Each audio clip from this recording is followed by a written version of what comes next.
atuwadde ebirungi bingi yebazibwe Mukama atajuluku ekitiibwa kiteri Yesu kubanga ye mulungi atuwadde ebirungi bingi yebazibwe Mukama atajuluku etendo literi Yesu kubanga ye mulungi atuwadde ebirungi bingi yebazibwe Mukama atajuluku okusinza kuteri Yesu kubanga ye mulungi atuwadde ebirungi bingi yebazibwe Mukama atajuluku yebazibwe Mukama atajuluku yebazibwe Mukama atajuluku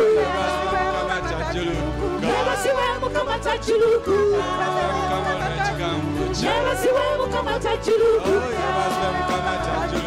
yebazibwe Mukama atajuluku ekitiibwa kiteri Yesu kubanga ye mulungi atuwadde ebirungi bingi yebazibwe Mukama atajuluku etendo literi Yesu kubanga ye mulungi atuwadde ebirungi bingi yebazibwe Mukama atajuluku etendo literi Yesu kubanga ye mulungi atuwadde ebirungi bingi yebazibwe Mukama atajulukuka. Mukama yebazibwe. Haleluya, amina. Tukusinza Mukama. Rema mama mashika. Tukukulumisa Yesu. Tukusinza Mukama.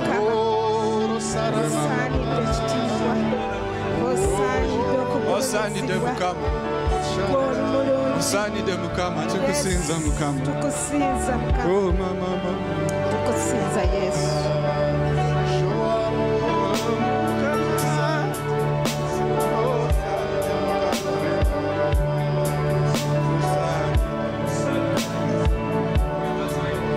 Osanide Mukama, osanide Mukama, osanide Mukama, osanide Mukama, osanide Mukama,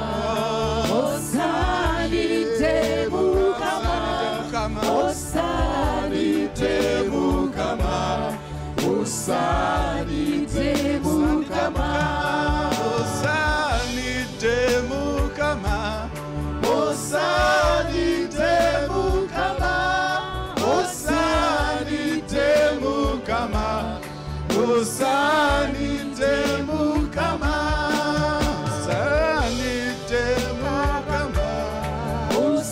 osanide Mukama,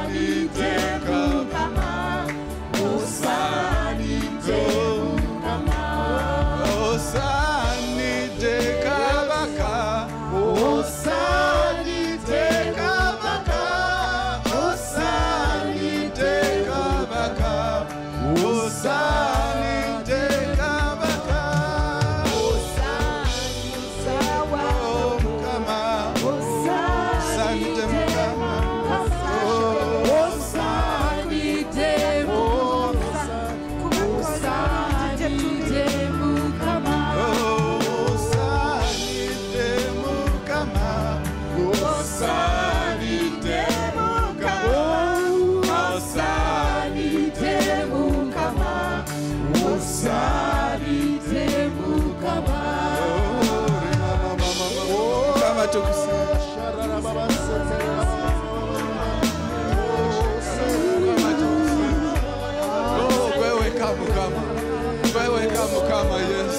Oh mama, yes, wewe kama Mukama tukusifu.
Yesu wewe tunakuachife abana b'abantu okuchako kusinzanga no kutenda enaku zonse tunakuachife abana b'abantu okuchako kusinzanga no kutenda enaku zonse tunakuachife abana b'abantu okuchako kusinzanga no kutenda enaku zonse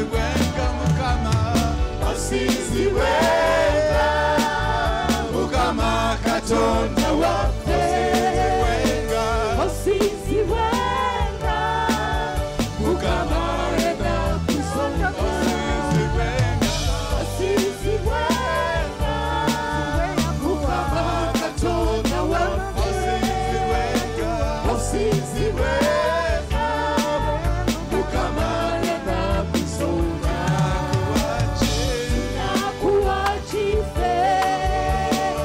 abana b'abantu okuchako kusinzanga no kutenda enaku zonse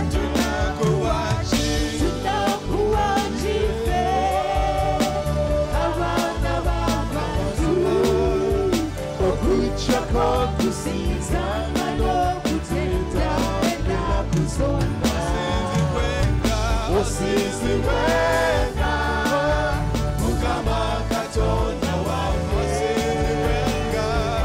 osiziwenga Mukama enaku zonse osiziwenga Mukama katonda waffe osiziwenga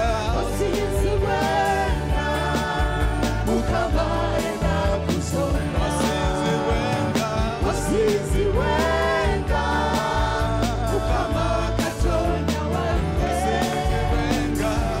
osiziwenga Mukama enaku zonse osiziwenga Mukama katonda waffe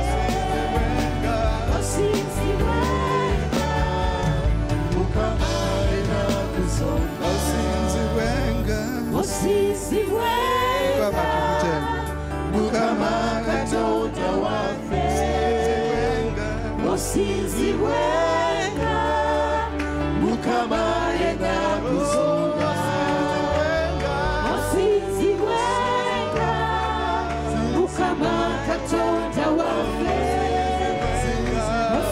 osiziwenga Mukama enaku zonse osiziwenga Mukama katonda waffe osiziwenga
yeebazibwe Yesu. Yesu Mukama waffe yatulokola. Yawaayo obulamu bwe ku lwaffe. N'obonerezebwa n'okubibwa lwaffe. Tukwebaza ebirungi by'otuwadde wiiki eno. Naye era ekikulu byonna tutegeeza bwe tujja mu maaso go okwetowaza. Kuba tetugwanidde. Wadde watulokola n'oyiwa omusaayi olwaffe ffenna. Naye mu mirundi egisinga obungi tetukola bye by'oyagala. By'otulagira okukola n'oluusi by'otugaana okukola byetaffe bitukola. Tujja mu maaso go era twetonda. Otusaasire. Twenenya mu maaso go. Otwoze n'omusaayi go. Omusaayi ogwoza okusinga byonna. Okusinga ogw'ebisolo, okusinga ogwa buli kitonde. Mu Zabbuli ey'ekikumi-mu-3 tugenda kusaba atugamba omwoyo gwaffe gusinze Yesu Kristo.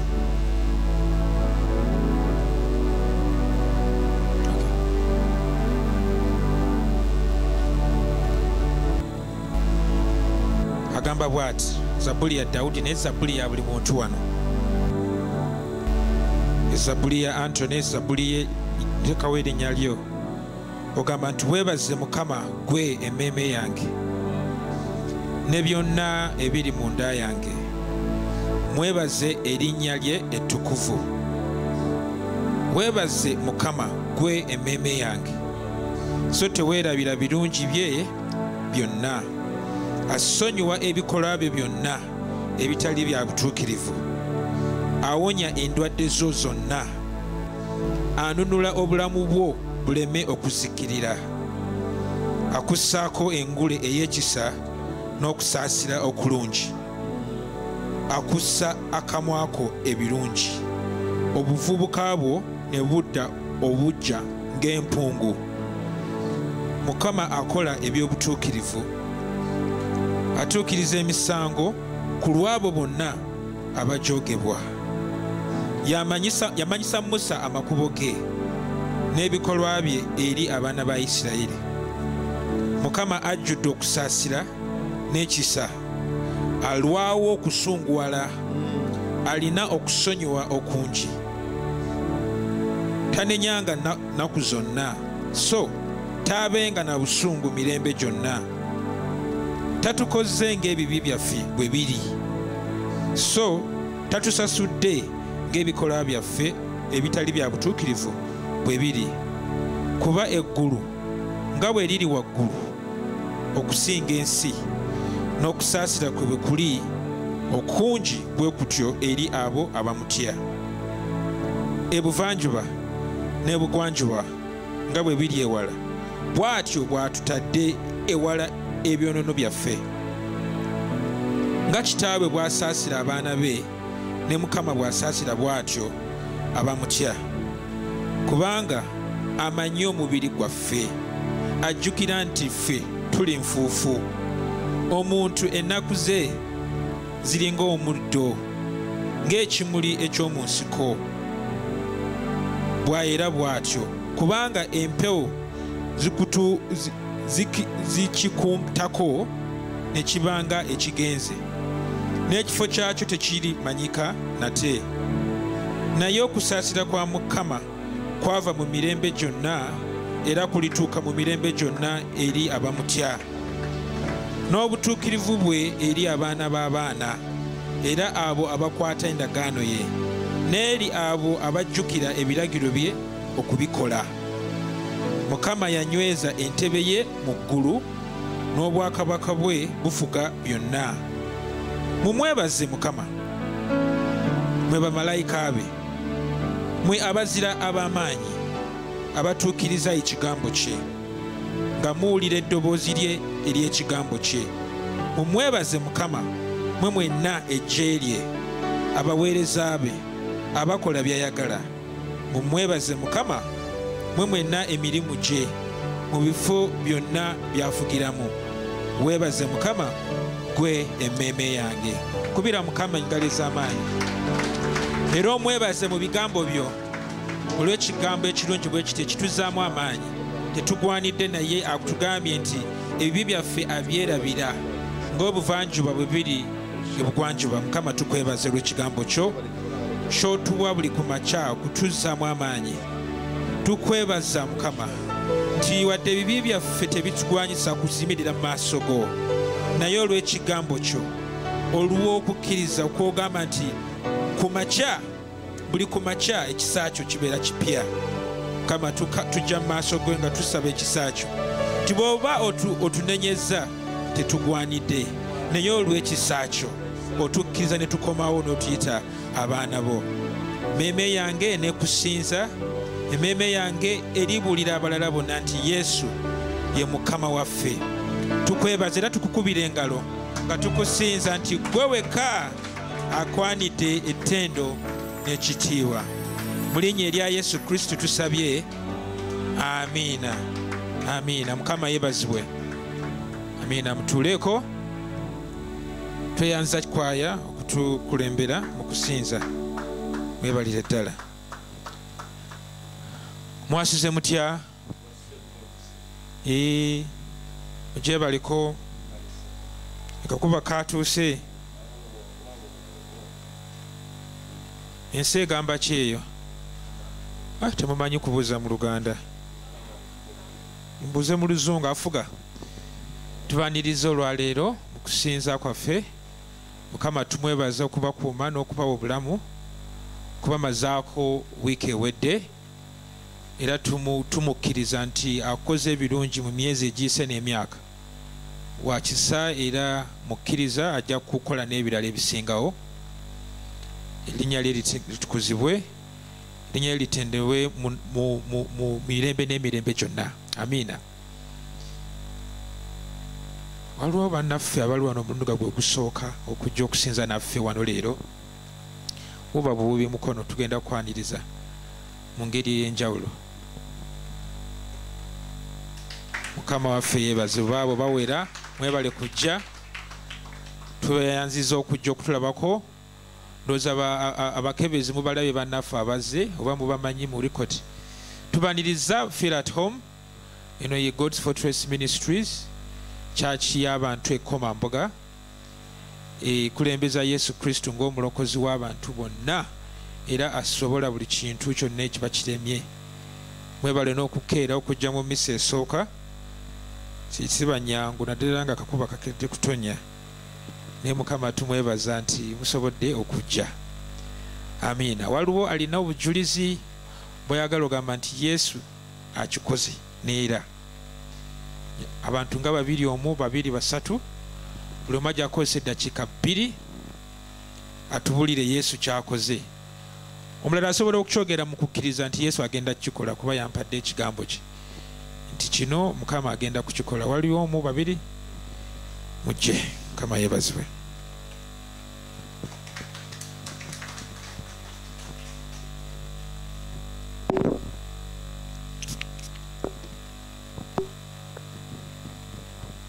Haleluya. Yesu yeebazibwe abooluganda. Amaanyi ampita Kristina Mugangu. Ndi musanyufu nnyo okubeera mu kifo kino. Nebaza nnyo Mukama byankolera. Muwala wange we yali agenda ku ssomero. Fiizi zaali tezimala. Naye neŋŋamba Mukama nkoze ntya. Naye Mukama nampa ekigambo nga neebase. Nti bw'obeera n'omwoyo mutukuvu munda yange, mu mutima gwange, Setaani alina okumanya nti ndi muwanguzi. Amiina. Nagenda ku ssomero nga nina ekitundu. Ne baŋŋamba ekitundu ekyo ekirala ogenda kireeta ddi. Ne mbawadde eti nagamba eyo wala nnyo.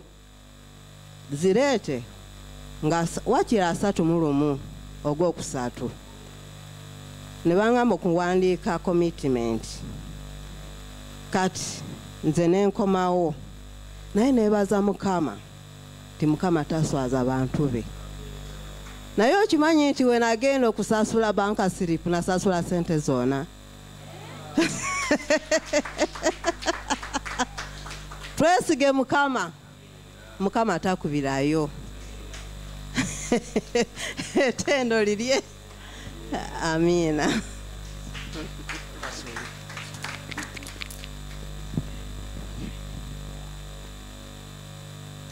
Aboluganda Yesu nze bambita Masika Janet. Ndi mupya mu kitundu naye nasanga omubuulizi nga ava wano bamuyita Rachel nandagirira church eno. Kati ngenda tandika osabiranga wano kuba nafunye church. Nze nina obujulizi natula senior 4 was it 2017. Kati ne waitawo omwaka gumu nga sinaba kufuna zinzizaayo. Kati we nali awo nga nsaba ninga Mukama abamu ne bangamba why can't you branch? Ningamba no, I can't. Mutima gwange mbuli anjaga asoma senior 6 at least nange ntukeko campus. Naye sente zaabula in that period I couldn't join senior 5. Kati waba omwaka gwa senior 5 gwali guweddeko ningamba Mukama byonna bisoboka. Kati nefuna okukkiriza mu nze ningamba nja kusoma. Kati omwaka gwa senior 5 nga guweddeko mama wange nafunayo obusente butonotono. Ningamba Janet, I have little money. Why can't you branch? Ningamba mama, Katonda gwensinza mulamu. Era njagenda mu senior 6 nkole ebibuuzo some. Era senior 5 sagisoma. Omwaka gwa senior 6 ne gutuuka ne wayitawo taamu emu sisomye ne tugenda mu second term. Era mama nafuna sente ntono era ze yali aŋŋambye ezo. Nengamba mama zino sente zisobola okukola ebyamagero. Era second term eyo yali eyiseeko nga bali kumpi okukola ebibuuzo ebyaki ebya second term aba senior 6. Kati mutima ne guŋŋamba why can't you go in Mukono kubanga I was namalira senior 4 yange Mukono. Kati nga there is a school called Panorama. Then omwoyo gwange ne guŋŋamba you go at Panorama, they will give you a vacancy. Then I went there with faith. Ne bamba ki vacancy. We bamba vacancy in senior 6. Remember, I'd never joined what they call A level. I went by faith. Ne tukola ebibuuzo wazita, I think byali byakugezesa weekly exams. Remember, I'd never joined A level.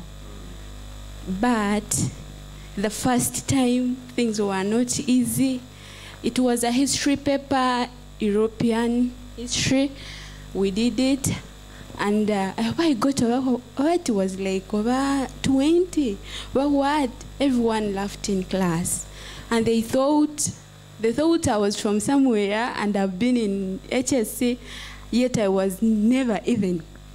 I didn't know anything about HSC. But I believed God. I said, God, you do wonders and I'll go through. Then we pushed. But people were laughing at me. They couldn't believe. They were like, how can you? Then for me, I knew what was in me because I knew nothing but was good. Because even that 20, it was good. Then after I came pushing life like that, because everyone could laugh at me, even our HM, Nagamba, these are the failures we have in the school. They will not even go through. But I thank the living God. In the agenda, second term, we were almost, I studied only third term, senior 6.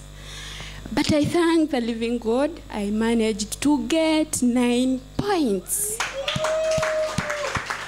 9 points. Nga sisomye oyo Katonda wa maani. kati nenfuna okukkiriza okwo era ndudde nga sikola ki nga siwera bujulizi naye nga ndoota ekirooto nga kiŋŋamba lwaki oli mu kumpanya Katonda yakukolera ki ebyamagero era you promised that when you go through you go and testify for the Lord. So you go and testify. So I was forced to come and testify for the Lord. And I thank God for the new job that I got at the beginning of this year. I requested God that I should get a job that pleases Him. I used to work in a restaurant whereby there is even a bar. But I said, God, this work does not please you. And God made it for me. I thank the living God.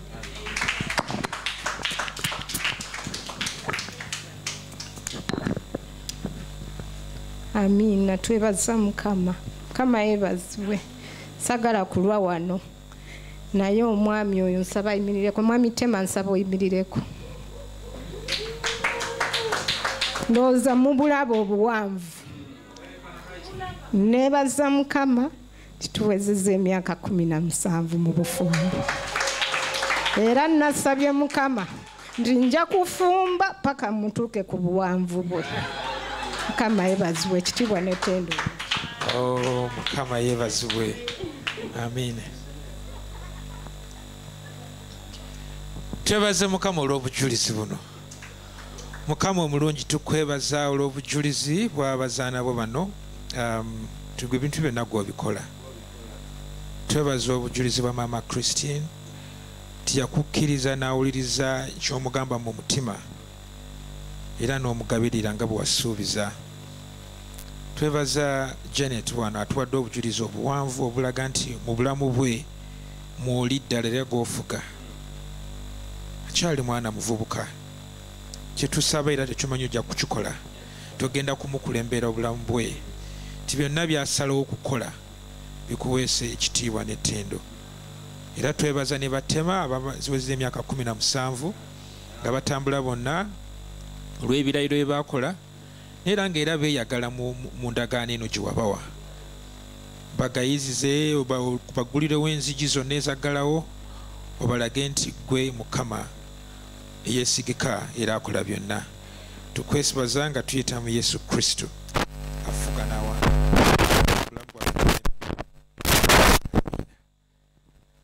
Amina. Kale obudde bugenze katusabe mubuulizi waffe wa leero Pastor Godson ajja atuwa ekigambo kyaffe ekyolwaleero. Mukube mu ngalo ajja atuwa ekigambo.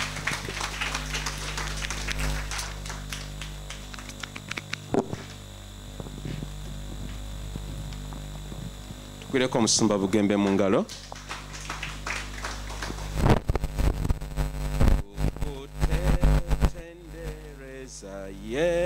Yesu oli mwana wandiga omusayi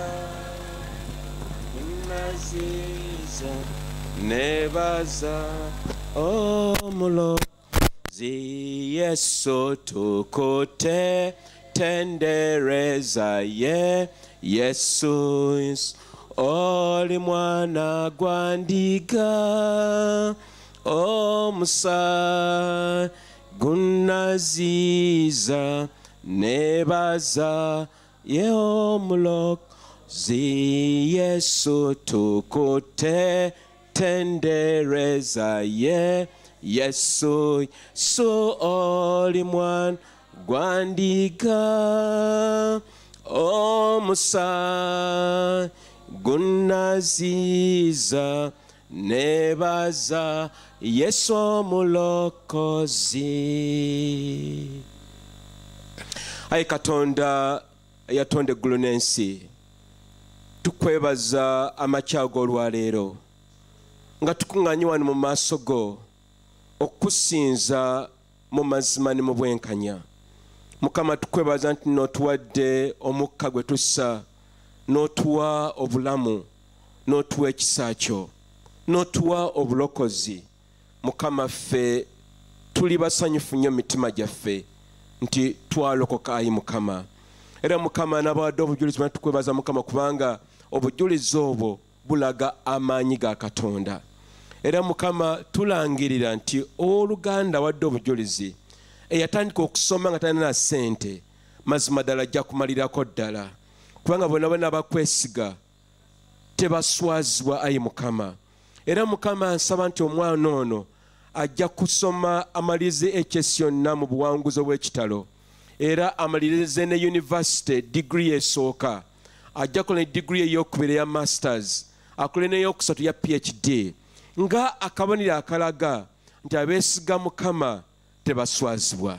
Era Mukama tugenda okubikula Bayibuli okusoma ekigambo kyo n'okukiyiga tusseeko omwoyo wo omutukuvu atuzzeemu amaanyi atulage amakubo ag'obutuukirivu tubeere Mukama nga tweteekateeka ku lw'okudda kwa Yesu Kristo. Era Mukama tusaba nti n'abooluganda bonna bonna abali wano olwaleero n'abo Mukama bali ku mukutu Mukama ffenna tusseeko omwoyo omu ow'obutuukirivu. Mukama tukwebaza mu linnya eddungi erya Yesu Kristo Mukama waffe, amiina amiina. Mukama waffe yeebazibwe nnyo abooluganda. Buuza akakulinaanye weeyanjule bulungi mubulye ku mannya go mutegeezeko gy'obeera ne gy'okolera tekiri mu sitaani wadde n'akatono. Oluganda mubuuzeeko. Omubuuzaako oluganda. Mukama tumwebaza. Nyongera okuddamu okubaaniriza mu saavisi eno ey'oluganda gye twatuuma Hallelujah Service era nga mmanyi nti no Mukama agenda gikoleramu nnyo era nga Mukama agenda okweyolesa mu ngeri ez'enjawulo nnyingi. Njala okwaniriza abooluganda abaalokoka omwezi ogwa Maachi n'abaalokoka guno omwezi ogwa Apuli. Mwebale nnyo nnyo mwebalire ddala wamu n'abo abasizeewo okutwegattako ng'ekkanisa. Simanyi oba eri awoluganda nga gwe wali walokoka naye nga wasobola okugamba nja kubeera wano mu God's Fortress Ministries nga gy'oli ng'oli mupya mu kkanisa muno. Weebale nnyo ssebo, tubaaniriza mukoze bulungi mwebalire ddala era mukoze kyanjawulo era nga kyamaanyi. Twala okwebaza Katonda ebyamagero byakoze mu wiikendi ewedde. Okimanyi tina eri abantu abafudde mu wiikendi eyaggwa neggwe ng'okyali mulamu nange nga nkyali mulamu. Mukama tumwebaza kubanga byonna byonna ebyo byamagero era Mukama yabikola. Wiikendi tulabye ebyamagero Mukama byakoze ku w'oluganda atulinaanye ku mulirwano gwaffe omukyala Juliet Kawuba. Yali omukazi yafuna kloti mu mutima ng'etudde ennene esinga n'olugalo lwange naye omukazi yazze engulu. Ekyo kyamagero. Ekyamagero. Simanyi omukyala wange wano waali. Mukyala wange ali luddawa? Ani amukwese? Jangu otuwa obujulizi obwo kubanga kyamagero nnyo. Jangu. Manyi oluganda Mukama yeebazibwe naye Mukama yeebazibwe bulungi. Jangu owe obujulizi. Omukyala omukwereko mu ngalo nnyo kubanga Mukama amukozesa mu ngeri enjawulo ku lw'ekyamagero kino. Mukama yeebazibwe. Nsuubira nti Juliet ajja kujja naye awo tuwa obujulizi. Naye ku lwokubiri yankubira ssaawa 3:30 za kiro n'aŋŋamba sisobola kussa nyamba. Twali ku Northern Bypass n'eŋŋamba pastor tugende. Julie tali bulungi. Namusanga agudde mu ddiiro ng'atuuyanye tassa amaanyi temuli. BP tekola gye natwala nga tepima. Ne tumusendasenda ne tumuteeka mu mmotoka ne tudduka. Ne tufuna we tumututte. Naye we natuuka we nendaba abasawo nga omanyi sikyakola nnyo mu ddwaliro naye nabano nabalabanga balinga nze. Ne ŋŋamba pastor omukyalo ono tumwongereyo ensambya. Naye ne tufuna awo ebyatusumbuwa kubanga woba ojjanjaba omuntu si ggwe mubeerako weka famire yonna ogiteekamu.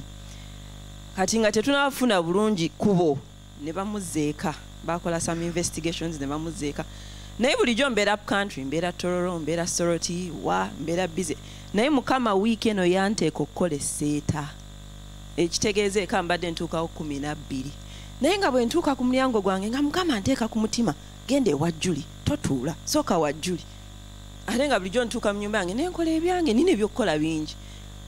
Ne ngenda ewa Juli olwasooka namusanga tali bulungi assa bw'ati.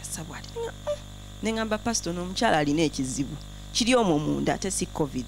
bantu bagamba covid naye abadde tatambula omukyalo ono abadde asiiba naku 10 ng'ali mu kisiibo ng'asaba ne muleka ne yeebaka enkeera ne ngenda ne nkoleseta era ne nkomawo nga mukama ngamba Juli we namutuukako nakubira dokita Ensambya ne ngamba kati sikyatudde ne nkubira dokita Ensambya ne tudduka Ensambya ne tumutwala kiro ssaawa nga 6 muli mu Nsambya mwetala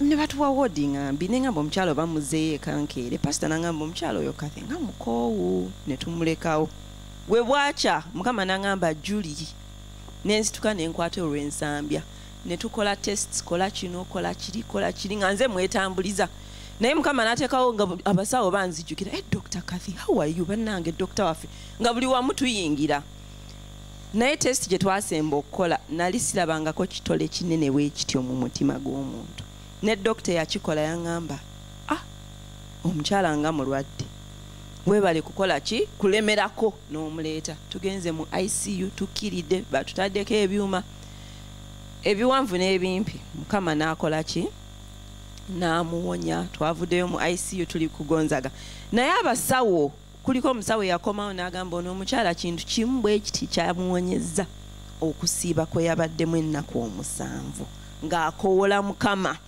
kubanga tufuna abalwadde wano abanene abalina ssente baani naye bafiira wano n'ekyo ekintu ekyo wazze nakyo naye gwe mukama n'akusitula okuva ku Mande paka ku Lwokuna ye mwenyini omusawo n'agulumiza mukama tumwebaza tukute oli mwana gwa ndiga omusa gunaziza nebaza mukama yebazibwe mukama akyakola ebyamagero gwe oli kyamagero okubeerawo oli kyamagero okutambula agamagulu goyina kyamagero okulaba obulabi kyamagero gamba tuli kyamagero mukama yebazibwe era mukama tumwebaze nga ennaku zonna ez'obulamu bwaffe era jjo mukama yakoze olwaleero mukama akoze mirako endala mumbuuze yeeriwa muwala waffe aweze emyaka 14 kyamagero mukama yebazibwe guyinza okugamba nti no birthday yokka bangi tebaziwezaayo mukama yebazibwe kale kati nga sitaba kubuulira njala kuyita abantu babiri bajje batubuuzeeko dakiika emu yokka omwami n'omukyala wamala jangu oyimiri wano otubuuzeeko omwami n'omukyala wamala babeera wali ku nnyumba gyolaba eya black wali bwe twajjawo ne bagamba tufunye ekkanisa mujje mutubuuzeeko dakiika emu yokka omwami ono abeera bize wa banka naye leero aluwaddeyo mujje mutubuuzeeko tubaagala nnyo mukyalo mulese mabega nno wandimulinzeeko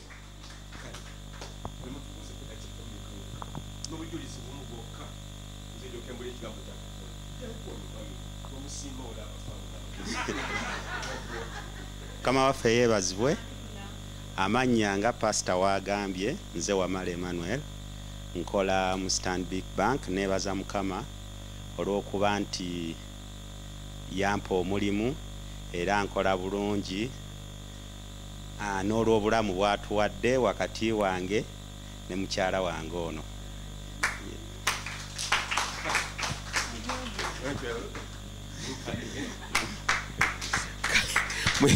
mukyala Wamala agambye tubene omwami abyogedde n'abimalayo akoze samara ey'amaanyi tubaagala nnyo mukama yongere okubakuuma era n'okubawa ekisa kye kati gamba neiba njala kulaba bayibuli yo last week saagiraba bayibuli yo eriwa wiiki eyaggwa saagiraba bayibuli yo njala giraba mwami bugembe kati omukyala gy'otutte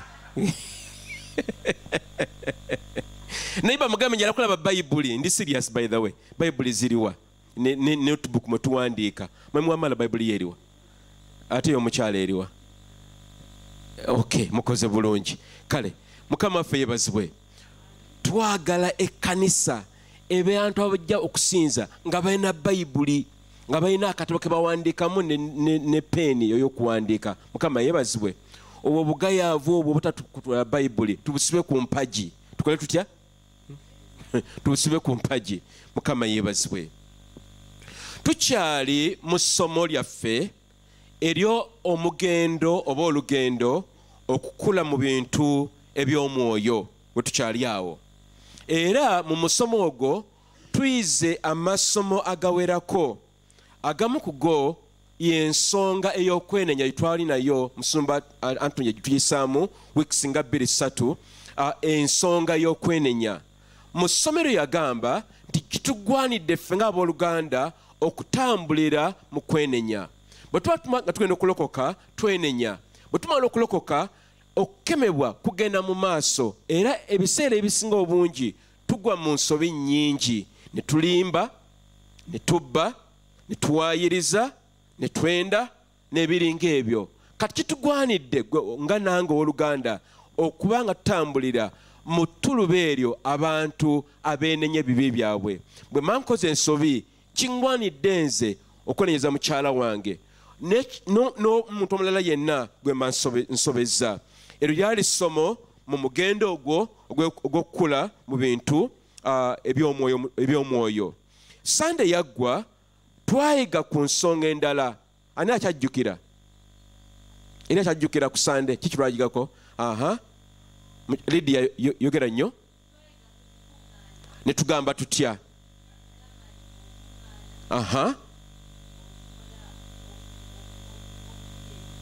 Emikwano,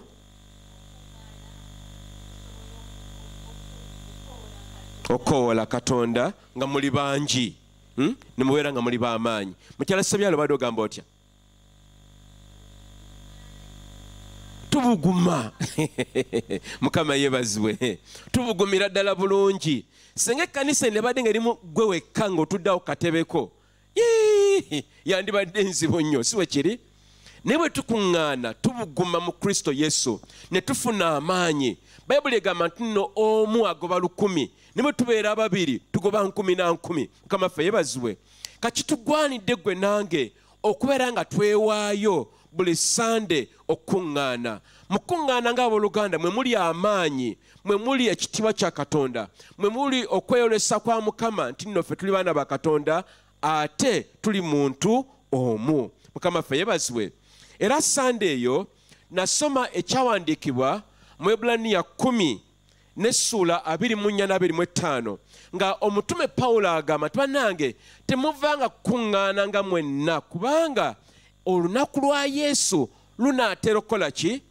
Okutuuka. Yesu akomawo mangu. Era ne ŋŋamba nti nno ffe okuŋŋaana wano ku nsi nga mu kkanisa tukoze olunaku olwaleero tugezaako okwegezaamu okuŋŋaana okulibeera mu ggulu nga tuli ne Katonda.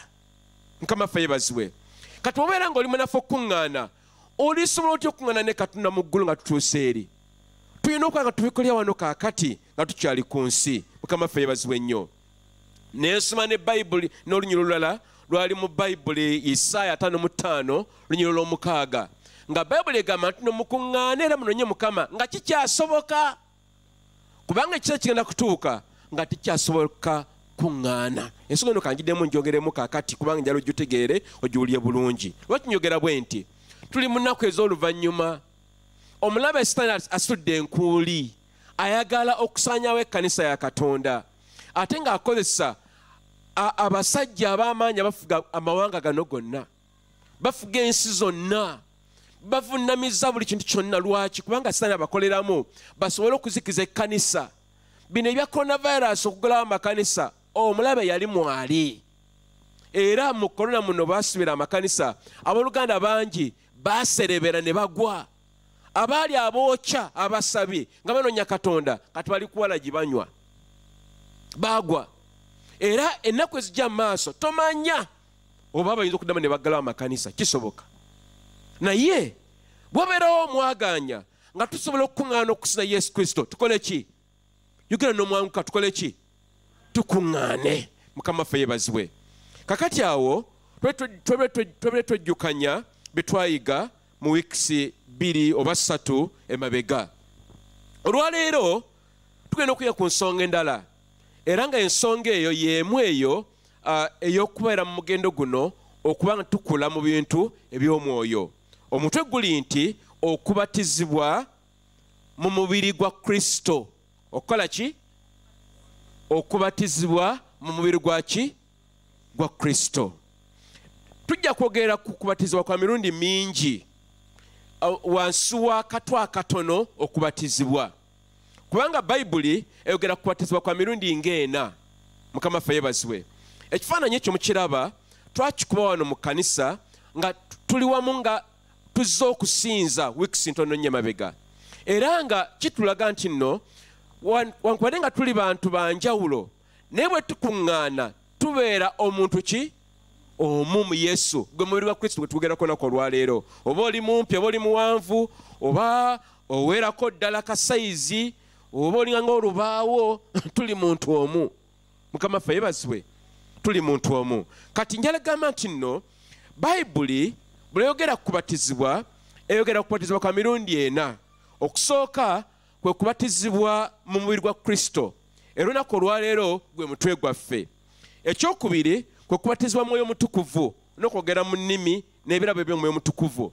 Era wiikendi egenda okujja wiikisi nga 2 tujja kwera ku mutwe guno okubatizibwa Mwoyo Mutukuvu. Bw'obeera ng'oliyo nga walokoka nga tojjuzibwa mu Mwoyo Mutukuvu toyogera na mu nnimi, wiiki nga 2 zibale tujja kukkiriza Katonda akujjuze Omwoyo Omutukuvu. Gamba nti amiina.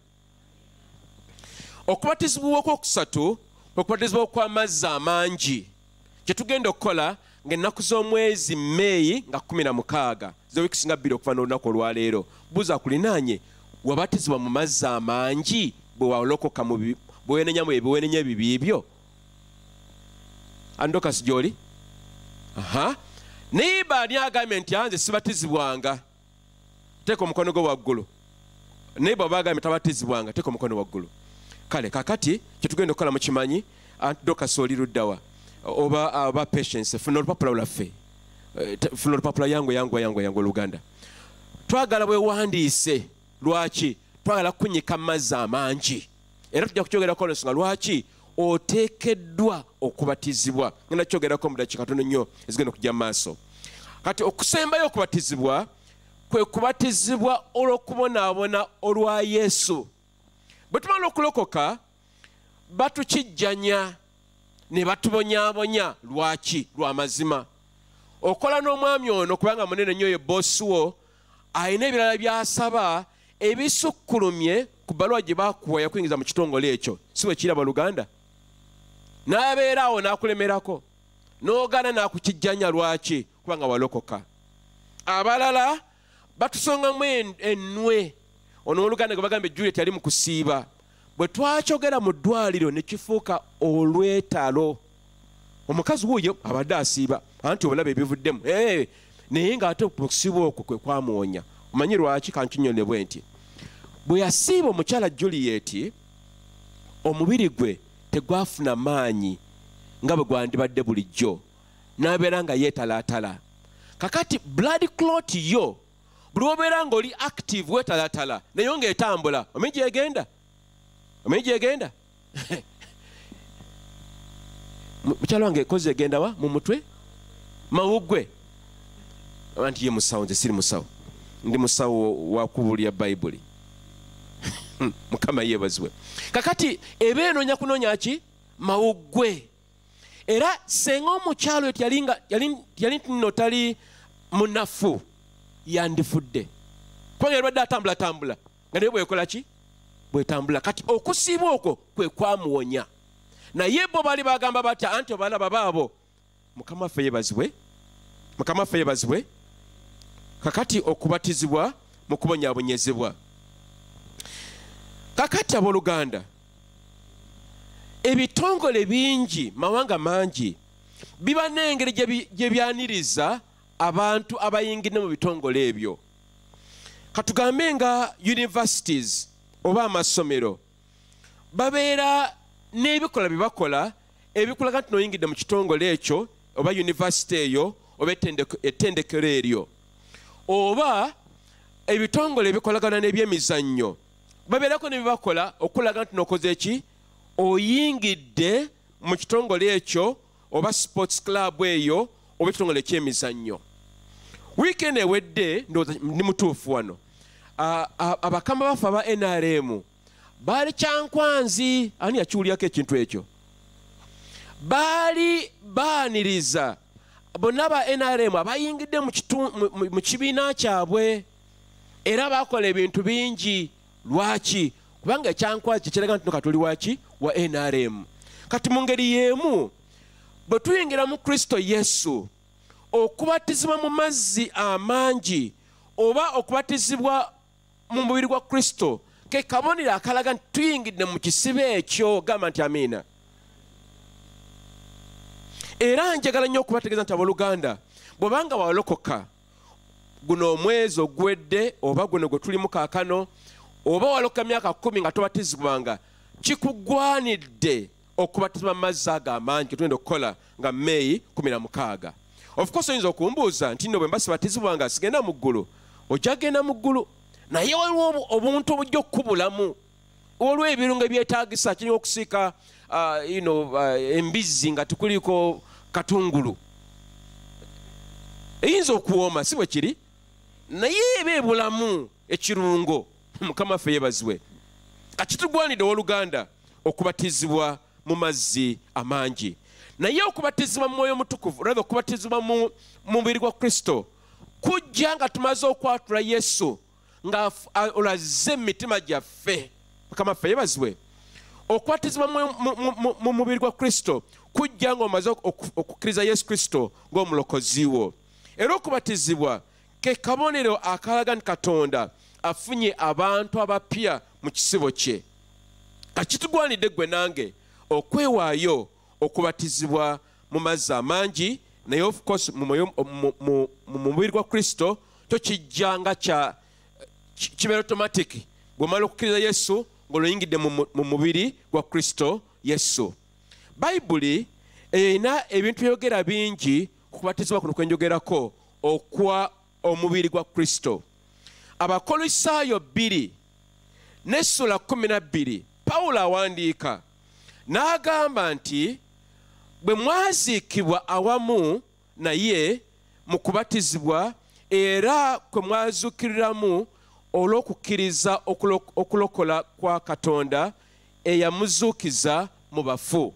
Pawulo agamba nti nno bwe wakkiriza Yesu wafa, era mu kufa okwo n'obatizibwa mu kufa kwa Yesu mu buwanguzi bwe yafuna, kati n'ofuuka ekimu ku kitundu eky'omubiri gwa Kristo Yesu.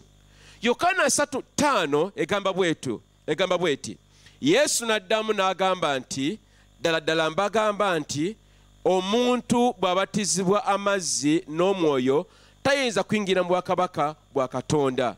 In other words, bw'obanga tubatiziddwa mu mazzi amangi ne mu mubiri gwa Kristo toyinza kuyingiramu wadde n'akatono.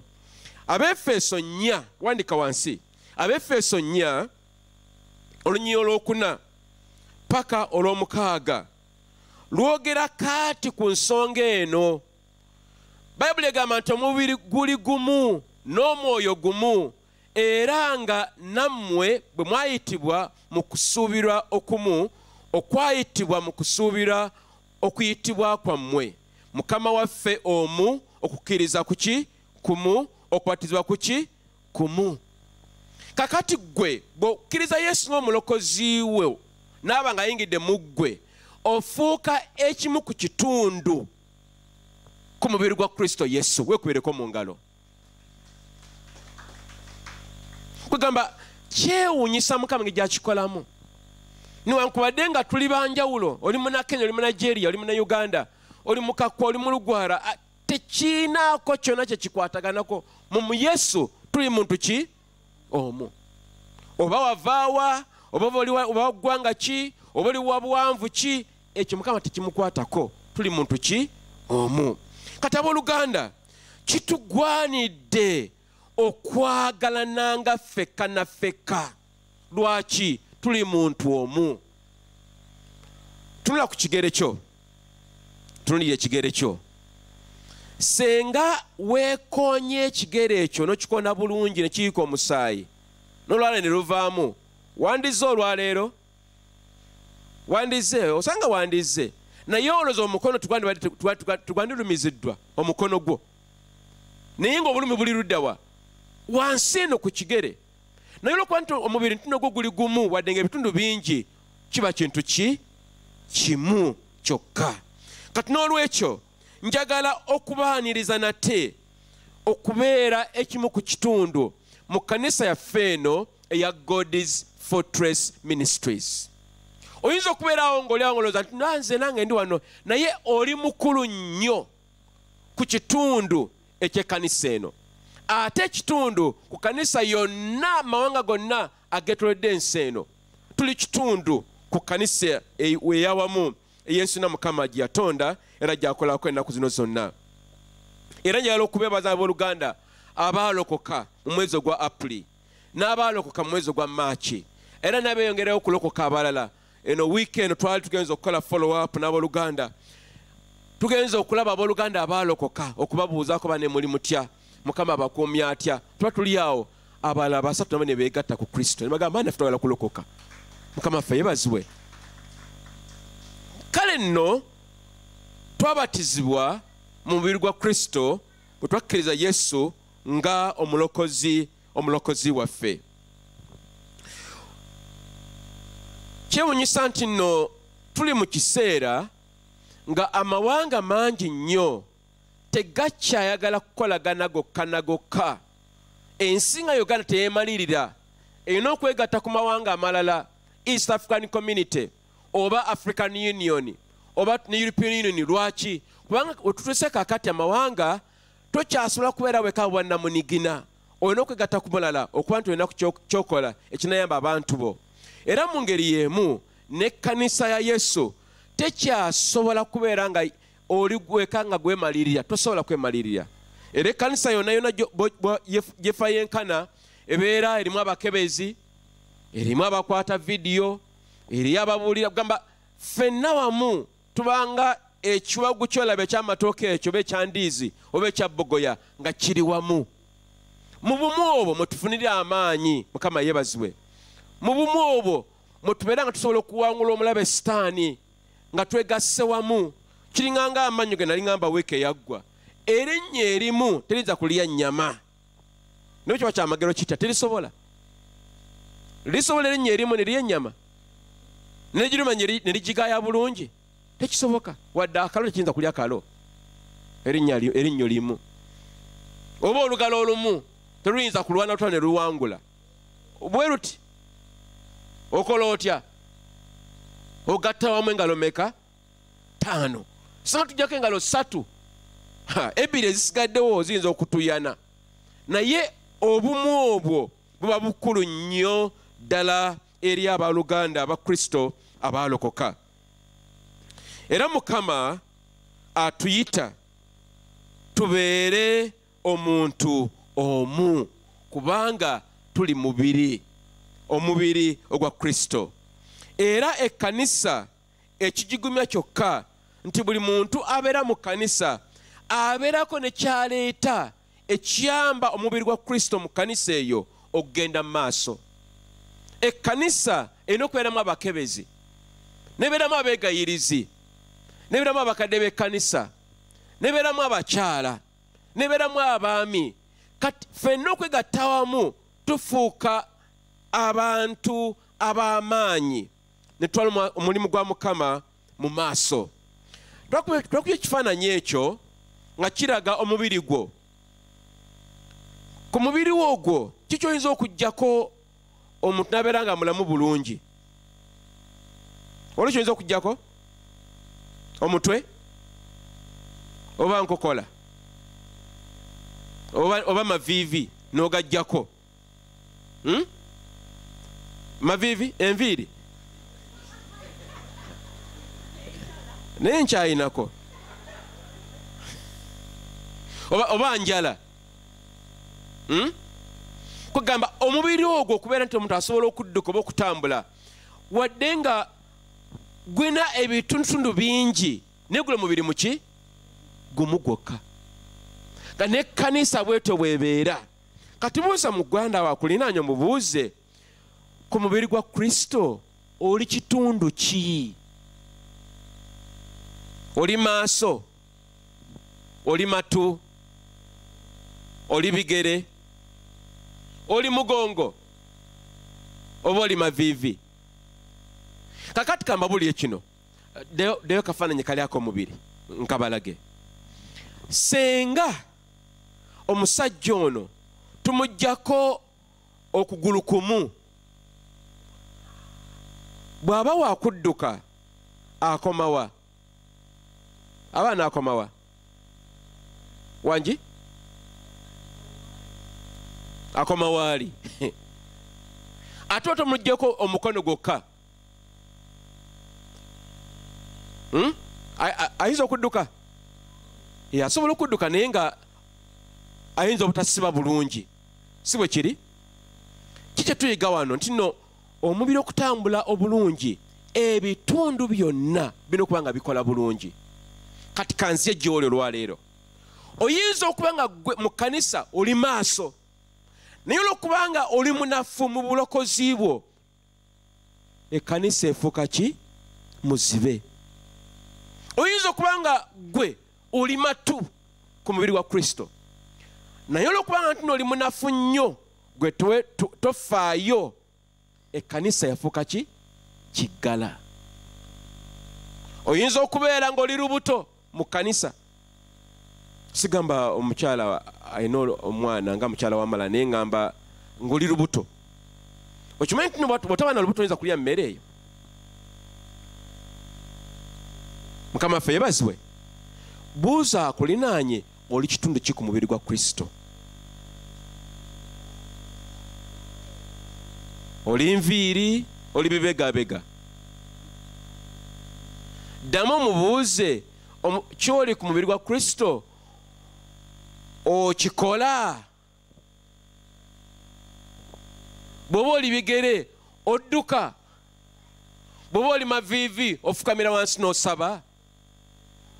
Bw'oba oli maaso olaba eby'omwoyo? Bw'oba ng'oli kutu owulya Mukama kyagamba? Bw'obeera ng'oli mutima omusaayi gutambula mubiri gwonna gwa Kristo? Abooluganda, omubiri gwa Kristo gutambulira wamu. Next slide. Gutambulira wamu. Era Mukama ayagala gwe nange tubeere omubiri ogwo ogumu ogutajjulukuka. Naye tujjukire nti Yesu Kristo gwe mutwe. Yesu Kristo gwe mutwe ogw'omubiri gwa Kristo Yesu. Yeye mutwe. Ffe tuli bibegabega, tuli mugongo, tuli bigere, tuli ngalo, naye Yesu Kristo eki ye mutwe. Abakolisaayo 1:18 egamba bweti, era oyo gwe mutwe gw'omubiri ye kkanisa, eyo lwe lubereberye, omubereberye ow'omubafu, ye alyoke abeerenga ow'olubereberye mu byonna, era yasooka waggulu, omutwe gwe gusooka. Mukama waffe yeebazibwe. Yesu ye mutwe, ffe tuli bitundutundu ebisigadde byonna awamu awo. Kaŋŋambe bwe nti newankubadde nga tetulina bw'oba membership card nti no yiino ndi mubiri gwa Kristo, oba nina akinnyolako keekano, oba siina kano ne kali, tusigala nga tuli omuntu omu mu Kristo Yesu. Ne tulanga twawukana mu birabo, mu busobozi, mu kutegeera, mu buyigirize, mu nsimbi, oba mu buwanvu oba mu bumpi, tuli muntu ki? Omu mu Yesu Kristo, omwana wa Katonda. Omusajja omu bamuyita John Donne, yali awandika bitontome. Mumanye ebitontome? Ebitontome. Yagamba nteri muntu n'omu ayinza okubeera ekizinga era nga yeemalirira, naye buli muntu abeera ekimu ku kitundu eri omulala. Gwe okubeerawo kukunyamba nnyo, nange okubeerawo kwa kukuyamba. Si bwe kiraba Oluganda? Kugamba ffena tukola ki? Tuyambagana ne tusobola okwebeezaawo ffekka na ffekka, kubanga tuli muntu omu mu Kristo Yesu. Abooluganda, ekkanisa si bizimbe bino byolaba, naye ekkanisa ye gwe omuntu assa n'asinza gwe ekkanisa. Ebizimbe tubyagala, twagala kamera, twagala piano, weewaawo, naye ekkanisa si bye bino bino bituyambako buyambi. Ekkanisa ye ggwe. Gamba nze ekkanisa. Ddamu okyogere nze ekkanisa. Ekkanisa bantu. Yensonga lwaki wano mu GFM twagala nnyo abantu. Twagala nnyo ki? Abantu. Lwaki? Kubanga ekkanisa be bantu. Oyinza okuba n'ekkanisa nga nnene nnyo, ngazi, naye bw'omutabeera mu bantu tekuyamba. Mukama waffe yeebazibwe. Twebaza Katonda nti ggwe nange oli omu ku kitundu eky'ekkanisa. Ekkanisa si kye kifo kyolina okugendamu obugenzi, naye okubeera kimu ku kitundu kyakyo. Era ekkanisa weewaka w'omutima gwo oba w'omwoyo gwo. Wiikendi eyaggwa twagenda okulaba abooluganda abaalokoka. Netusanga omukyala oba yazze leero. Ali ludda wa mulabeko Aunt Rosemary. Yimusa omukolo gw'okulabeko. Tumukubire mu ngalo Aunt Rosemary. Mu ngero endala ez'omwanguka w'Oluganda. Tusanyusa okulaba nnyo n'amaanyi. Twagenda okulaba abooluganda ne tusanga omukyalo ono. Omukyalo ono ng'ayaana mutima. Nalinga n'agamba yali asabirako omusumba Tomu ku radio. Kati bwe yajja ne babeera nga wala nnyo. N'agamba ng'ayayaana okuba n'ekkanisa mwasabira n'omusumba w'abeera. Era yakuba endulu n'asanyuka n'agamba njala kumanya ekkanisa gyeri, ne tumuvuga wano. Banemwelo nnyo okuwayo ekimu ekyekumi kubanga amafuta g'envuga gaba ga kkanisa. Era nengakozesa bwentyo ne tumuleeta wano n'asanyuka nnyo. N'agamba kati nefunye ekkanisa mwe naasinzizanga. Tukwaniriza. Ate naffe tugenda okwewayo okusumba. Oveeko ebibala ebitulukuka biberenga miyembe oba jambula. Oveeko ebibala. Mukama yeebazibwe. Kati okuyaayaana okwo kuba n'ekkanisa kwe tulina okubeera mu ggwe nange abooluganda tino oyina ekkanisa gy'ovaamu. Bwe bakubuuza totamatama na bigambo. Ye oluganda osabira luddawa. Anti yosi omanya nti weeweeyo. Tuli mubiri ki? Gumu. Mukama wa kitiibwa. Wiikisi 2 emabega twali n'omukyala wange tukola ebintu bingi n'omukyala oyo. Omukyala oyo gwe mulaba y'omu ku basawo abalabirira abaana ab'Egayaza high school muwala waffe gy'asomera. Kati wiiki 2 twali mu clinic eyo nga yine okucoveringa clinic, she was doing the medical work. Nze mbeera mugonvu ne mumuvuga, wiyo mubuuze mutwala bulungi ate simukuba na mubinnya.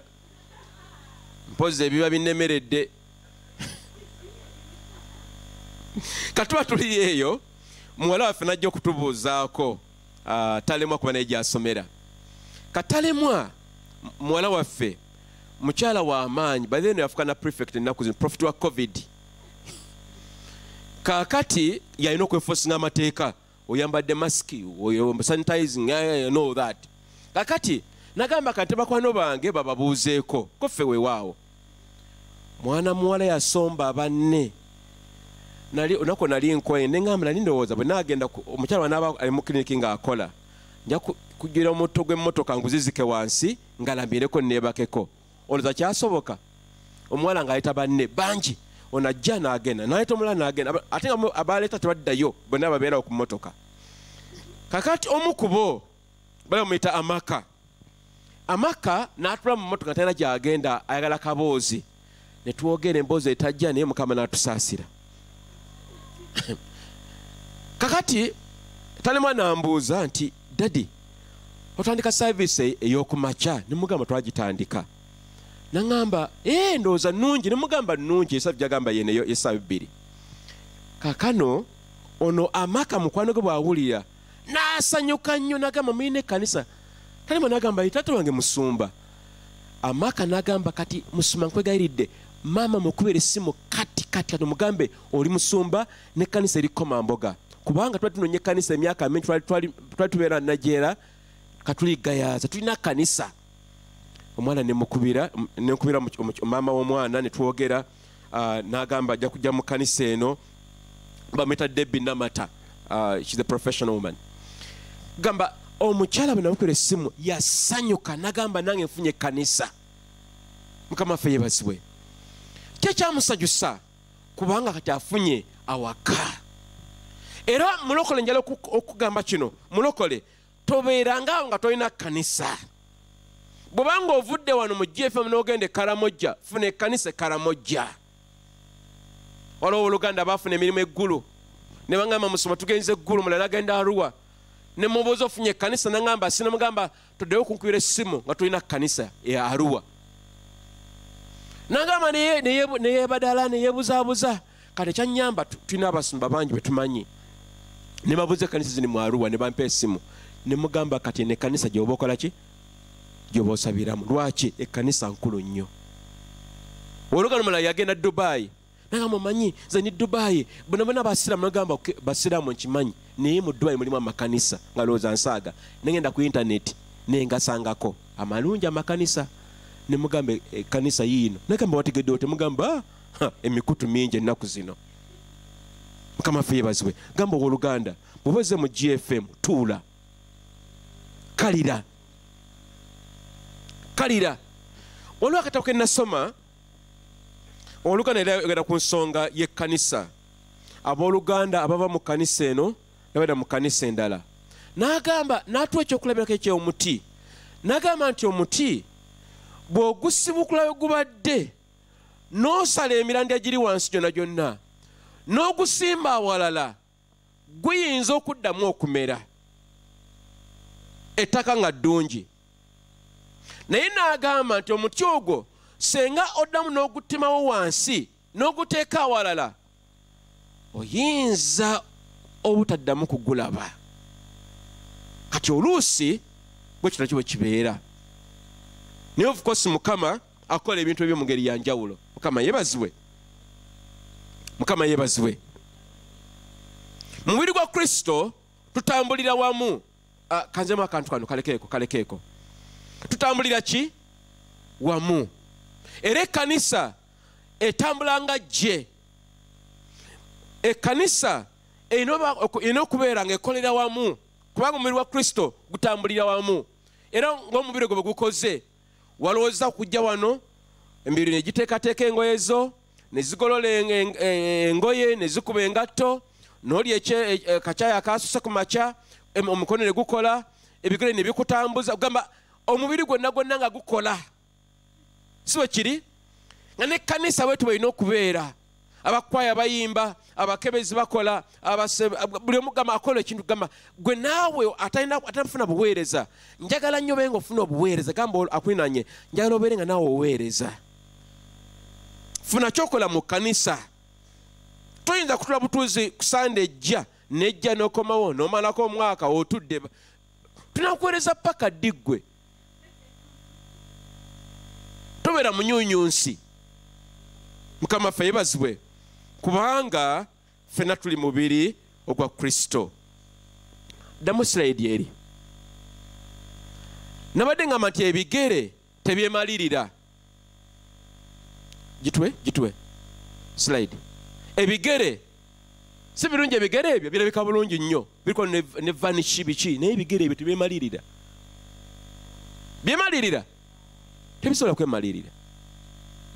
Bw'oba nga bakuwadde emmere ng'olina bigere nga Mukama waffe yeebazibwe. Oba omukono ogwo guyinza okuba nga gw'amaanyi naye tugemalirira. Gwetaaga omukono ogwokubiri n'omukono ogwokusatu n'ogwokuna n'ogwokutaano. Kakati njagala okuba nga ngezaako okufundikira. Mu kitabo ky'Abakolinso ekisooka. Abakolinso ekisooka essuula 12 ennyiriri 12 paka kulama 20 singa obudde bwe naaba tusobozesezza okutuukayo. Lugamba bwe ruti,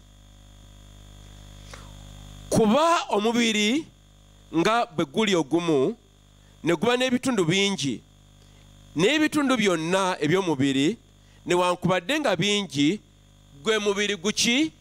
Gumu. Gwe mubiri gumu. Era ne Kristo bw'atyo. 13 kubanga mu mwoyo omu ffenna twabatizibwa okuyingira mu mubiri gumu, oba Bayudaaya oba Bayonaani oba baddu oba baddembe, ffenna twanywesebwa mu mwoyo omu. Mukama ffe yeebazibwe. Njagala oddemu amaanyi olunaku olwaleero. Si kikulu oba ovaawa, si kikulu oba ina sente mmeka zenkanawa oba ntono zenkanawa. Mu Yesu wafuuka omwana wa Katonda, era oli wa muwendo mungi, oli kyakulabirako kyamaanyi nnyo, oli wa ttendo. Lwaki? Oli kitundu ku mubiri gwa Kristo Yesu. Bayibuli egamba bwe Lunyolo 14, kubanga n'omubiri si kitundu kimu naye bingi. Ekigere bwe kyogera nti kubanga siri mukono siri wa ku mubiri, olw'ekyo tekibeera ekitali kya ku mubiri. 16. Era okutu bwe kwogera nti kubanga nze siri liiso siri wa ku mubiri, olw'ekyo tekubeera okutali kwa ku mubiri. In other words, singa eriiso ligamba nti nze siri mukono n'olwekyo siri wa mugaso, kuba kusobezza. Mukama yeebazibwe. Kati gwe bw'ogamba nti nno nze siringa bali abalala ate nze siringa n'oli, obeera mukyamu, obeera mu nsobi. Ku lwaki? Kubanga naawe olina obuvunaanyizibwa mu kkanisa, oliemu ekitundu ku kkanisa. Bwe tumala okukiraba bwe tutyo, kiba kitwanguyira okukula mu Kristo Yesu, ntuvaako ebibala ebiyamba ekkanisa okugenda mu maaso. Ekkanisa tesobola kukula gwe nga toliiwo. Ekkanisa ekula nga tuli wamu, buli omu n'akola ekimugwanidde, oba Mukama kyamuwa oba kyamutondera okukola. Bayibuli egamba bweti 16 rather 17, omubiri gwonna singa liiso okuwulira kwandibaddewa. Just imagine, gezako kifumitirizeeko okuba nti nno omubiri gwo gwonna kutu, okuva gyenkana eno paka eno kutu, amaaso gandibadde luddawa? Oba enviiri zandibaddewa? Oba ebigere byandibaddewa? Naye Mukama yakikola kigenderere nti nno mu bintu ebyo eby'enjawulo buli kimu kirina obuvunaanyizibwa bwakyo, era nga kiba kikulu nnyo okubeera bwe kityo. Mukama ffe yeebazibwe. Era y'ensonga lwaki bw'obanga oli musajja mufumbo, omukyala omufumbo, omwami ajja n'obuvumu bw'ayina n'ebitone by'ayina, n'omukyala n'ajja n'ebitone by'ayina, bw'ogatta abantu bano ababiri okubasiguukulula weetaaga amaanyi. Lwaki? Bali babiri. Kikubiriko mu ngalo. Naye kati ekkanisa tusinga mu babiri, tusinga mu basatu, tusinga mu bana, tusinga mu 10. Tetuli b'amaanyi nnyo? Tetuli b'amaanyi nnyo? Tuli b'amaanyi. Mukama tumukubireko mu ngalo nate. Njala okumaliza Lwe-19 tuwunzike tulabe tukigattagatta obudde bugenze. Bayibuli egambye bweti ti naye kaakano Lunyolo 20, ebitundu biri bingi naye omubiri gumu. Ebitundu biri bingi naye omubiri gumu. Oluganda twabatizibwa mu mubiri gwa Kristo, era Mukama yakikola bw'atyo ng'akigenderedde. Lwaki? Mutufuna amaanyi. Njala obikkule ebbaluwa ya Peetero esooka. Waliwo akana njala tujjeewo awo kali awo kumpi awo. Peetero, ebbaluwa ya Peetero esooka essuula 2 n'ennyiri nja kusoma ennyiri olwokuna n'olwokutaano, nja kubuka ne ku lw'omukaaga ne ku lw'omwenda. Bw'oba tusigamba nti amiina. Olwokuna lugamba bwe luti, lugamba nti nga mujja eri oyo ejjinja eddamu eryagaanibwa abantu, naye eri Katonda lya muwendo omungi. Kano nkagala nnyo kubanga abamu ku ffe ensi yatufumbafumba dda, baatugoba dda mu bika byaffe, abalala tebatulaba nawo, batuyisaamu amaaso. Naye njala okuzzaamu amanyi Oluganda nti mu Kristo Yesu wafuuka kitonde kijja, era oli wanjawulo, era olina omugaso. Lwaki? Yesu ali mu ggwe. Bayibuli egamba bwe tunyola 5, era nammwe nga amayinja amalamu muzimbibwa ennyumba ey'omwoyo okubeeranga bakabona abatukuvu, okuwangayo saddaaka ez'omwoyo ezisiimibwa Katonda ku bwa Yesu Kristo. Gwe oli kabona. Gamba Oluganda nze ndi kabona. Tonyuma nze ndi kabona. Oli w'amaanyi, oli mukyala w'amaanyi, oli mwami w'amaanyi. Lwaki? Kubanga kati oli mu Kristo Yesu, ekimu ku kitundu eky'omubiri gwa Kristo. Kubanga olw'omukaaga waliwo mu kyawandiikibwa nti, laba nteekateeka Sayuni ejjinja ekkulu ery'oku nsonda, eddonde ery'omuwendo mungi. Nekula omwenda lugamba bwe ruti, naye mmwe muli ggwanga ddonde. Mmwe baani? Abaana ba Katonda, abakyala n'abaami aba Katonda, abaana n'abavubuka. Muli ggwanga ddonde, bakabona bakabaka, kika kitukuvu, bantu banvuma, mulyoke mubeerenga ebirungi ebyoyo eyabayita okuva mu kizikiza okuyingira mu kitangaala okw'ekitalo. Kyewafuuka mu mubiri gwa Kristo, oli muntu w'amaanyi nnyo, oli kabona maaso ga Katonda, wanaazibwa n'omusaayi gwa Yesu, oli mumbejja, oli mulangira, oli wa kitalo nnyo. Mukama bw'akulabako n'asekamu akamwenyu akamuyitiridde. Lwaki? Kubanga oli mwana we, oli muwala, oli mutabani we. Bayibuli negamba bweti, negamba nti nno bantu banvuma, mulyoke mubuulirenga ebirungi by'oyo eyabayita okuva mu kizikiza okuyingira mu kitangaala okw'ekitalo.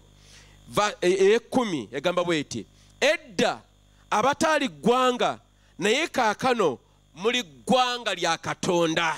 Mukama mukwireko mu ngalo. Ani yali akumanya Oluganda? Nze ani yali amanyi? Naye mu Kristo Yesu twafuka eggwanga eddonde ery'abalokole. Eggwanga eddonde maaso ga Katonda. Ate Oluganda tulina okuwunzika ebintu bino byonna. Mu mubiri gwa Kristo buli omu yeetaaga munne. Ky'otalina nze nkiina, kyenina gwe tokiina, nkwetaaga nawe neetaaga. Kati obeera nga olina olulembe, oli mugayaavu, tujja kusuba ky'olina. Oyinza okubeera nga oli muyimbi, oba oli mukebezi, oba oli mubulizi wa njiri, oba olina omwoyo wa bunnabbi. Vaayo jangu tuweereze kyonna ky'olina. Oyinza okuba nga gwe oli muwandiisi mulungi, mu ripooti ziwandiika oli wakabi, oba olikola ku computer, olikola ku IT, okola ku computers. Jangu tukwatire wamu. Buli memba w'omubiri gwa Kristo alina okuba nga assaamu munne ekitiibwa. Gamba Oluganda, abooluganda bassaamu ekitiibwa oba obapimaapima. Oyo nno bw'atyo, oyo akomaawo. Nojjayo minzaani zo baaba, nja kusaba ozizzeeyo, ozitwale ku musaalaba Gologoosa, ozirekeyo eyo, tokomawo nazo. Buli memba alina okubeera nga akutte ne memba omulala. Tulina okubeera nga tufaayo eri ebyetaago by'abalala. Ekkanisa yasooka bwetyo bwe yabeeranga. Mukama waffe yeebazibwe. Mukama waffe yeebazibwe. njala kubuuza ekibuuzo kisembayo olunaku olwaleero. Otudde wootudde naye walokoka oba wandyagadde okulokoka olunaku olwaleero? Bw'obanga gy'oli tekiri mu sitaani, yimusa omukono gambe musoma gyala kulokoka olwanaku olwaleero. Bw'obanga oli eyo tolokokanga nogamba gyala kubeera ekimu ku kitundu eky'omubiri gwa Yesu Kristo. Kale bw'aba teriiyo, abasigadde tuyimuke ku magulu gaffe ffenna. Nja kusaba yimirire ku magulu go nga ne kwaya bwejja. Njagala weebaze Katonda olwa enjiri olwaleero, okumanya nti nno oli omu ku kitundu kya Katonda. Yimusa eddoboozi lyo, weebaze Katonda yakulokola n'akufuula ekimu ku kitundu eky'omubiri gwa Kristo. Weebaze Katonda. Yimusa eddoboozi lyo, yimusa eddoboozi lyo Oluganda. Weebaze Katonda. Kyali kisa kyakulokola, wayatula weebale, naye Mukama yakuyamba. Wakkiriza weewaawo, naye esanti kyali kisa kya Katonda towandilokose. Yimusa eddoboozi, weebaze Katonda eyakulokola n'akunazaako ebibi, n'akufuula omwana we, n'akufuula ow'eddembe. Mukama mwebaze. Totunulatunula, zibiriza amaaso go. Weebaze Katonda. Mwebaze tino ye yakufuula ekitundu ku mubiri gwa Kristo. Mukama tukwebaza nti watulokola. Abangi kufe twali tusaanira kusaanira kulokolebwa, naye Mukama n'otutaasa. Tukwebaza Yesu, tukwebaza Mukama.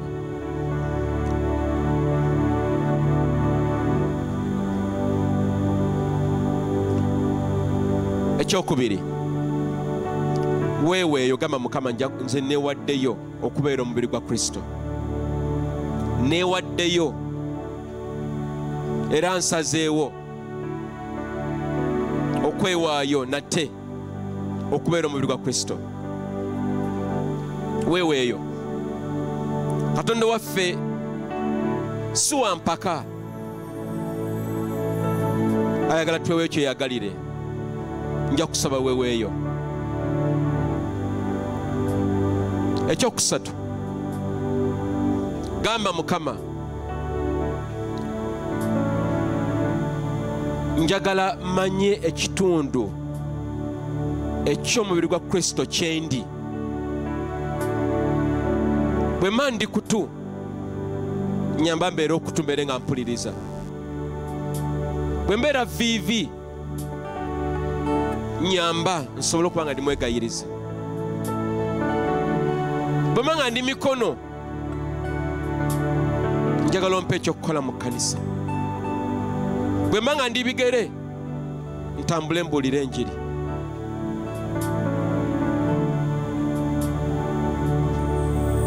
Mukama mubuuze kiki ekyo ky'owayagala mbeere, era kyendi ekyo njagala nkibeerere ddala.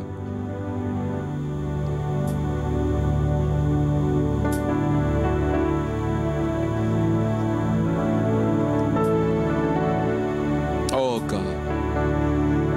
Ribasama mayaka kabasa. Rikama masaba baliri bariyaraba. Rikanini bariyarabara gazororo bayini. Rino rikariyarabara kasori bayaraba. O zwanga gabasimeni kapolo bayini. Kama twewayo. Fenge kanisa ya GFM Mukama. Tuli kimu ku mubiri gwa Kristo mu mawanga gonna ne ku kanisa yonna ey'omunsi. Tusobozesa okukola kye tulina okukola ng'ekkanisa ku mubiri gwa Kristo. Yimusa omukono gwo ogambe nti ayi Mukama, olunaku olwaleero neewaayo nate gy'oli, kubanga ndi kitundu ku mubiri gwa Kristo. Mukama nkwebaza olw'ekitiibwa ekyo kye wampa okubeera ekimu ku kitundu ku mubiri gwa Kristo. Era Mukama nkusaba nti onyambe nsobole okutegeera kitundu kyo kyendi era nsobole okuweereza mu kitundu ekyo. Bw'oliba okomyewo nfune empeera yange mu bujjuvu kubanga nkoze kye nalina okukola. Mukama nkwebaza mu linnya lya Yesu Kristo Mukama waffe. Kanjala kubasabira ne kakati Mukama abakyala n'abasajja bano abawulidde ekigambo kino n'abali ku mikutu tuwe obumu mu Kristo Yesu, tutambulirwa mu Mukama kubanga tuli mubiri. Era Mukama tubeere abakazi n'abasajja abeewaddeyo okubeera abatuukirivu mu nnaku zino ez'oluvannyuma. Omulabe Sitaani nga yeeriisa enkuuli, tuwe amaanyi tuyimirire era tumuwangule kubanga ku musaalaba Yesu yawangulwa. Mukama tukwebaza mu linnya lya Kitaffe n'eri Omwana n'eri Omwoyo Mutukuvu. Amiina.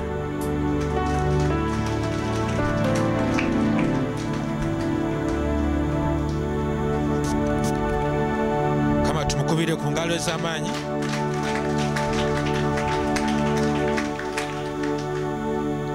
Tuleko tugenda kumusinza n'okumwebaza mu byowa byaffe. Ngenda kusaba abakebezi batulindeko tusobole okuwaayo nga Mukama waffe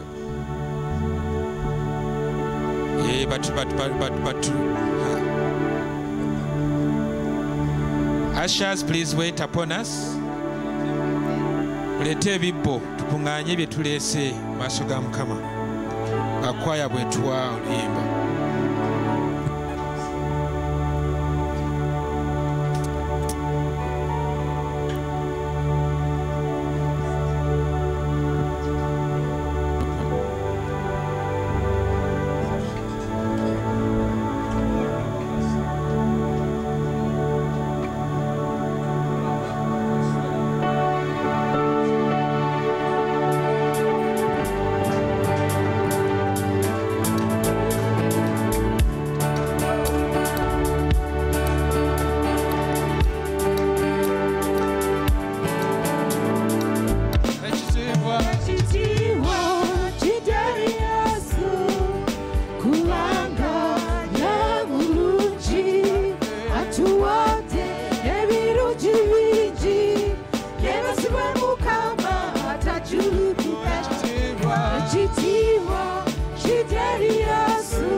Yes,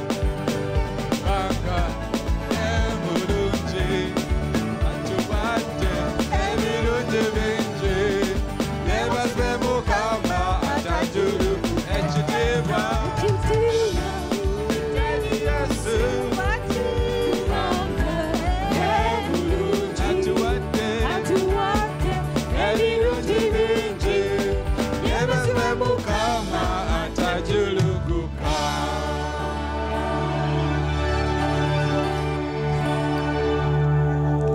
Mukama waffe muto wa buli kintu era atusobozesa, atuwa amaanyi okukola, atuwa obulamu okukola ne betasobola kukola. Tukwebaza olw'ekiweebwayo ky'abantu bo kye baleese mu nnyumba yo, era kiwe omukisa kisobole okukola ebyo ekigwanidde okukola. Obwakabaka bw'obusemberezebwe mu nsi yonna mu nsonda, era nga bono tusobozesa kutandikira mu kitundu eky'ekkomamboga n'ebitundu ebirinaanyeewo n'okweyongererayo ddala.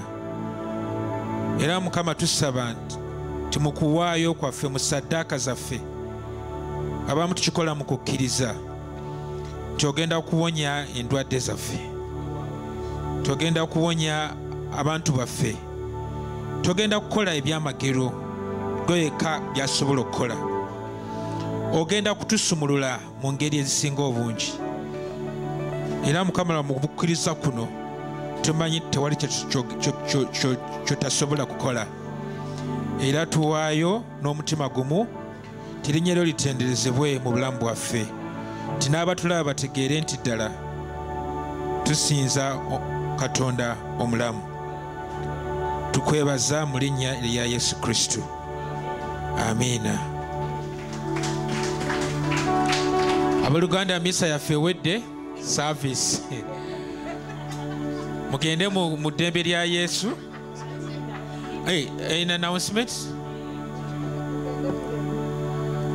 Tugenda kweyagaliza ekisa kya Yesu Kristo Mukama waffe, kuba kyatugamba tweyagalize buli we tukuŋŋaana. Nina wano ebirango ebya wiiki eno nga tetunaba kugenda.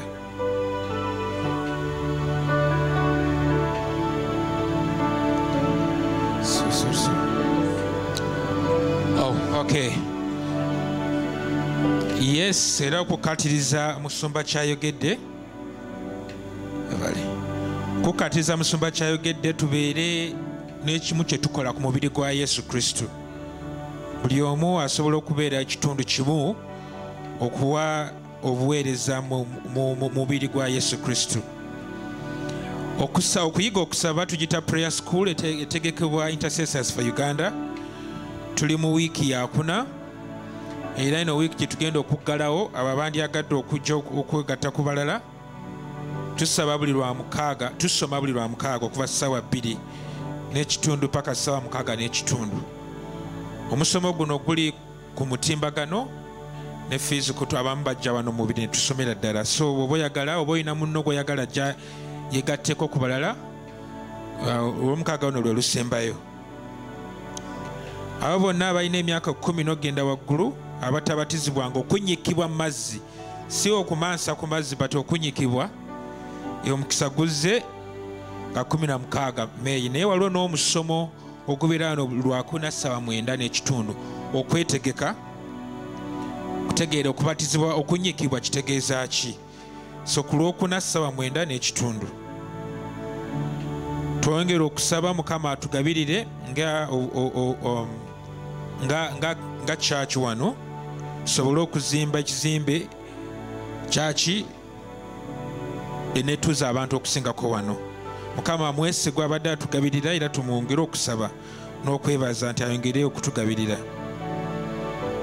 Ne service yaffe eddako y'essaawa 4 yeddako, Mukama tusaba agiteekemu ekitiibwa, ebeeremu naye ajje asinze wamu naye, kuba Bayibuli egamba nti bwe tusinza Mukama ajja n'abeera wamu naffe. Tuyimuke tweyagalize ekisa kya Mukama waffe Yesu Kristo.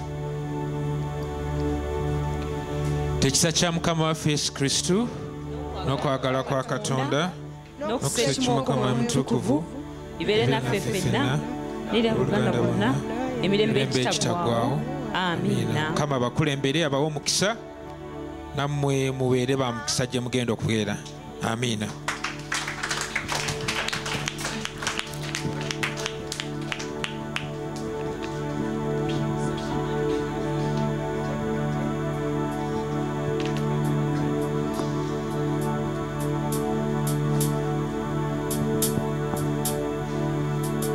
Sirina chirala wabula tendereza, tendereza, tendereza. Sirina chirala wabula tendereza, nengendanga tendereza.